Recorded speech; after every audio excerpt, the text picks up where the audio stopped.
প্রিয় শিক্ষার্থীরা, আসসালামু আলাইকুম। এইচটিএমএল এর পরবর্তী ক্লাস পার্ট 2 তে তোমাদের স্বাগতম। তোমরা সবাই দেখো, আমি আরেকটা এইচটিএমএল এর সুন্দর একটা ম্যাথ নিয়ে তোমাদের সামনে হাজির। ঠিক আছে, তো আমরা দেখো এই ম্যাথটা, ঠিক আছে, কিভাবে এইচটিএমএল করতে হয়, অর্থাৎ এই বক্সটা কিভাবে এইচটিএমএল করব সেটা তোমাদের সামনে আমি সুন্দরভাবে তুলে ধরছি। তোমরা সুন্দরভাবে শিখে নাও। ঠিক আছে, ফটাফট দেখো। এটা তোমরা তো পার্ট 1 ক্লাসে দেখছো যে তোমার টেবিল করতে গেলে তোমার শুরুর ট্যাগ চিহ্ন, শেষের ট্যাগ চিহ্ন, এবং কি বলতো এখানে ওই টিআর, টিএইচ এবং কি বলতো টিডি, অর্থাৎ টিআর, টিএইচ এবং টিডি, টিডি দ্বারা, এই ট্যাগ ফর্ম দ্বারা খুব সহজভাবে এই টেবিলটা এইচটিএমএল এ রূপান্তর করা যায়। ঠিক আছে, তো কিভাবে করবো দেখো সবাই। তো দেখো, এটা ধরো কোনো একটা প্যাকেজের উদ্দীপকে আসছে, তো আমরা গ নম্বর যে বলে উদ্দীপকের টেবিল দ্বারা বা টেবিল ছক দ্বারা এইচটিএমএল কোড নির্ণয় করো। তাহলে আমরা খুব সহজে করবো। তো তাহলে দেখো উত্তর দিই।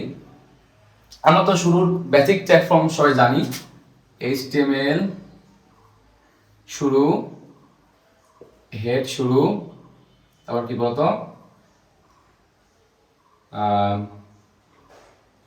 টাইটেল শুরু, টাইটেল দেবো টেবিল, টাইটেল শেষ। হেড শুরু, তাহলে হেড কি বলতো শেষ, এবং বডি। এটা হলো তাহলে তোমার বেসিক ট্যাগ ফর্ম। এই বেসিক ট্যাগ ফর্ম লেখাই লাগবে যে কোনো স্টেবল করতে হলে, বুঝতে পারছো স্টুডেন্টরা। এরপর তোমার কাজ হলো, যেহেতু বডি লাগে সে, তাহলে যে টেবিলের যেটা বর্ডারের মাপ আছে, তাহলে লিখবো টেবিল বর্ডার, আমরা এক করে ধরলাম, মান ধরলাম টেবিল বর্ডার মান। ঠিক আছে, যে দাম নেবে সেরকম এই টেবিল বর্ডার এই দাগগুলো সেরকম মোটা বা আরো বৃহত্তম দেখাবে। ঠিক আছে, তো দেখো তাহলে আমার টেবিল বর্ডার লেখা শেষ। এরপর আমরা প্রথম রর কাজ করব।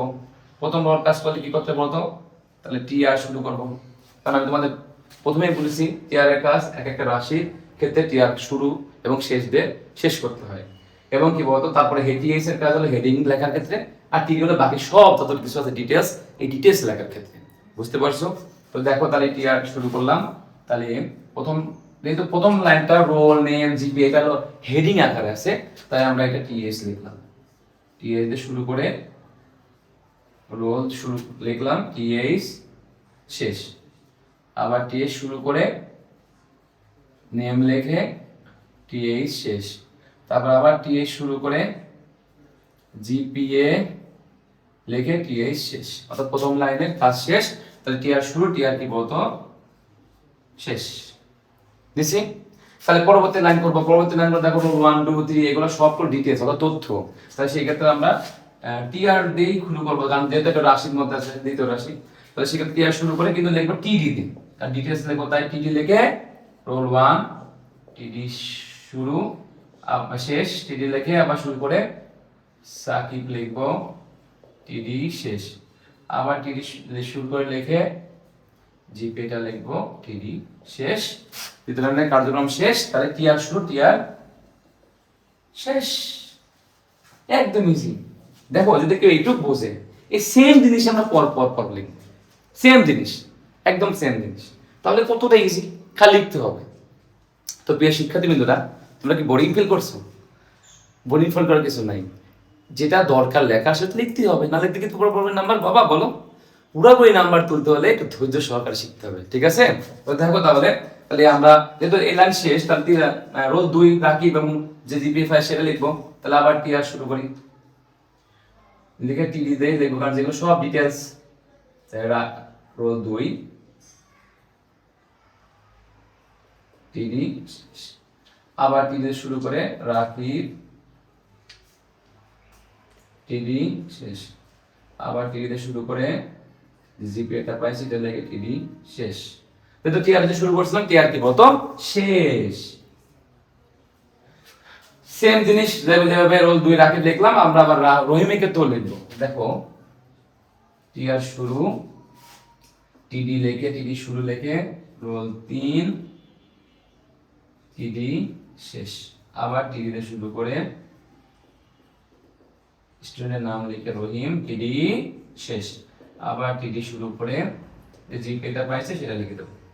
আশা করি তোমরা বুঝতে পারছো। তাহলে টিআর শুরু, টিআর কি করবো বলতে স্টুডেন্টরা, টিআর শেষ। ঠিক আছে, তাহলে আমার পুরোপুরি টেবিলের সকল লেখা আমার শেষ। এবার আমরা কি করছিলাম বলতো, আমরা শুরু করছিলাম কি, টেবিল শুরু করছিলাম, তাই টেবিল কি বলতো, টেবিল কি আসবে, টেবিল শেষ।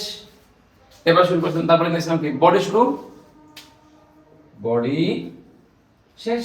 এবং যে ফার্স্ট যে ট্যাগ ফর্মটা যা লিখতে হয় এইচটিএমএল এ শুরু করছিলাম, সেই এইচটিএমএলটা কি করতে হবে, দিয়ে এইচটিএমএল শেষ করে দিলে শেষ, পুরোপুরি শেষ। তুমি সুন্দরভাবে গতে আসলে 3 মার্ক, ঘতে আসলে 4 মার্ক পাবে। ঠিক আছে? তো এইভাবে তুমি আস্তে আস্তে পর্যায়ক্রমভাবে যদি ক্লাসগুলো তুমি করো, দেখো বা শেখো এবং বাড়িতে প্র্যাকটিস করো, তাহলে খুব সহজেই এইচটিএমএল পুরোপুরি নাম্বার পেতে পারবা।